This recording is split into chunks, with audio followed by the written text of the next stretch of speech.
Hi guys, welcome back to my channel. Kristen Tinklepaw here. Today I thought I would show you how I mix up my paints. What do we need? For the Shelee Art Bloom technique, I am mixing up my PM, or my pouring medium, which consists of what I'm using is the Behr 8300 deep base. It is clear, it does not have any color, so it's not been tinted. You need whatever paint to be, or pigment if you want pigment, or liquids if that's what you're using, fluids. You need that. Today I'm using a tubey. I'm using Arteza. This one doesn't have the name of the purple on it, which is annoying. Some of them just have the numbers, so it's the Arteza A737. Josanya, of course. This is what we thin our pour medium down with to make it the consistency that we're looking for. I like to put mine in these cool little Lowe squeeze bottles. The reason I like them is, first of all, they're airtight. They have a nice little squeeze turn top lid on them that you don't have to take off, put down, and end up losing.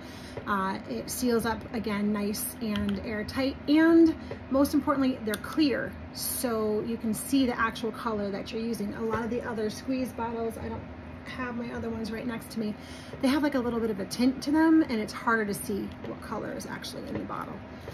So I mix mine in a little container first, and the reason for that is because I want to be able to see what consistency it is before I put it in the bottle.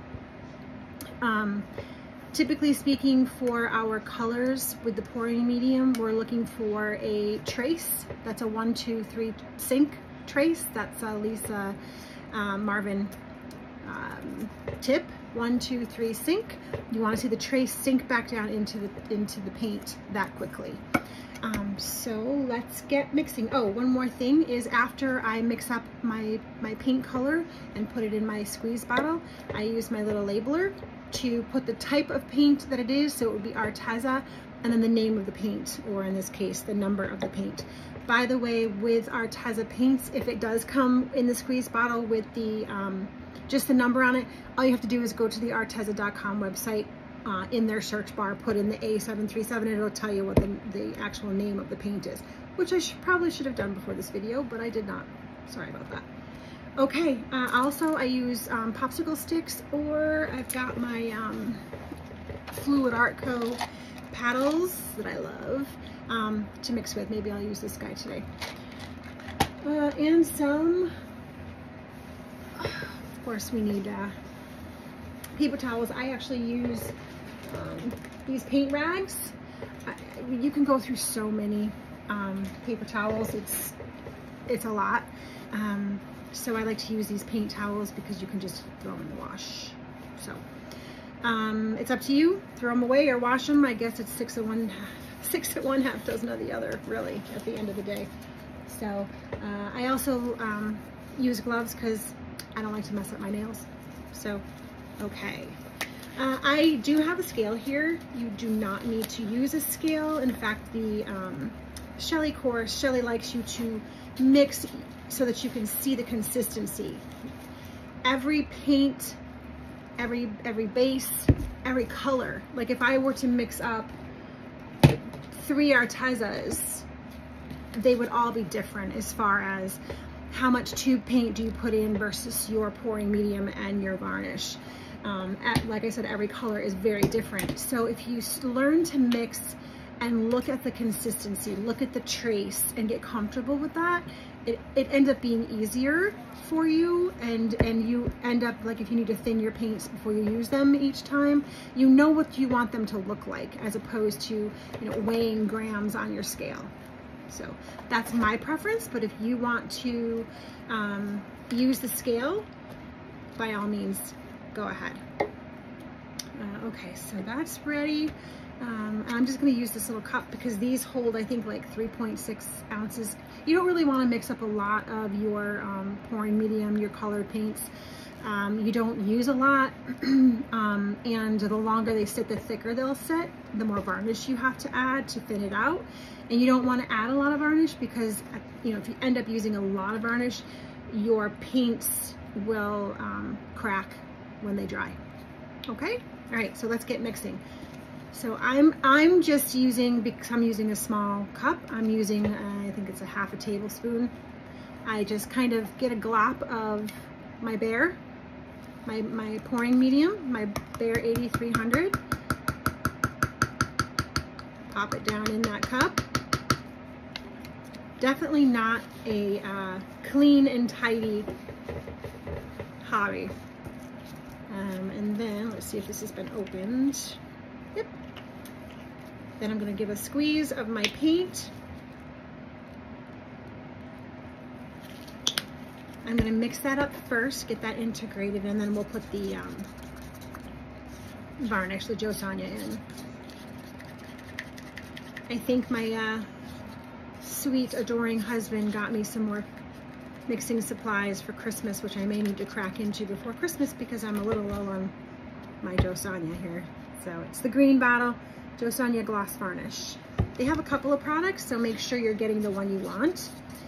You can get the Joe Sonia on fluidart.co. Excuse me. You can also get your Australian Floetrol there too. Okay, so the Behr house paint is integrated with my Arteza Tubi paint, my colored paint. And you can see it's quite thick. It's not even dripping off the spoon. It's just kind of hanging there. So we're gonna add enough Joe Sonia to bring this to the consistency that we're looking for. Like I said, that 1, 2, 3 sink trace, and I'll show you what that looks like. So I just gave a good healthy squirt of Joe Sonia into the cup. We're mixing it in. And you wanna mix these well. Get everything integrated. The nice thing about the squeeze bottles too is you can shake them if you want to kind of get things, if they've been sitting for a little while. Okay, so you can see now that instead of the paint just kind of sitting on the paddle or your mixing stick, it's now dripping off the paddle. I'm hoping that you'll be able to see into my cup. It's a tiny bit thick. Probably add a little bit more Joe Sonia. Let's see if you can see that. Yes, see how it kind of sits? I'm not sure if you can really see that. I'll have to tilt you down and see if we can get you guys to see that. Oops, sorry about that. YouTube videos, aren't these great? I'm such a professional at this camera thing too. Let's see. Okay.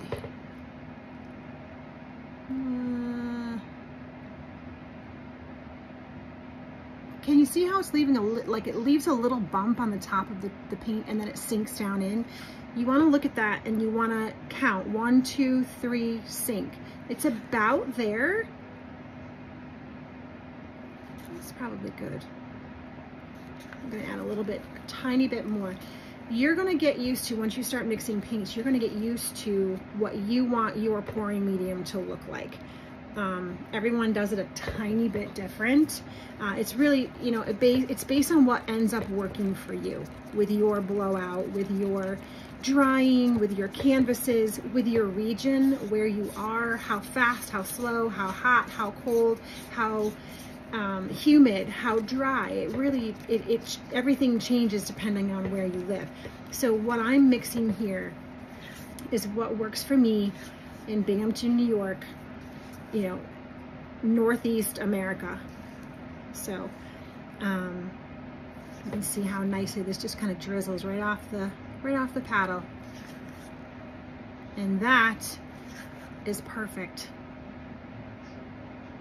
And then what I just do is take my funnel. Actually, I'm going to try to pour this in without using the funnel. That way I don't have to wash the funnel every time. Let's see how steady my hand is.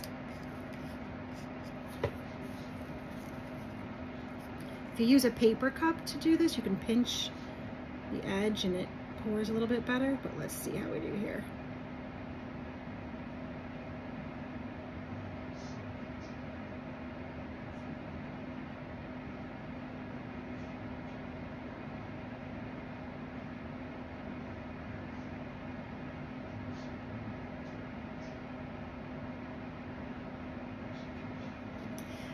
And there you have it, guys.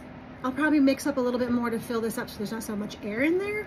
But other than adding my label and putting it on the front here, that's it. I hope this helps. Any questions, please post below, comment below, and I will answer as soon as I can. Happy holidays, guys. Bye.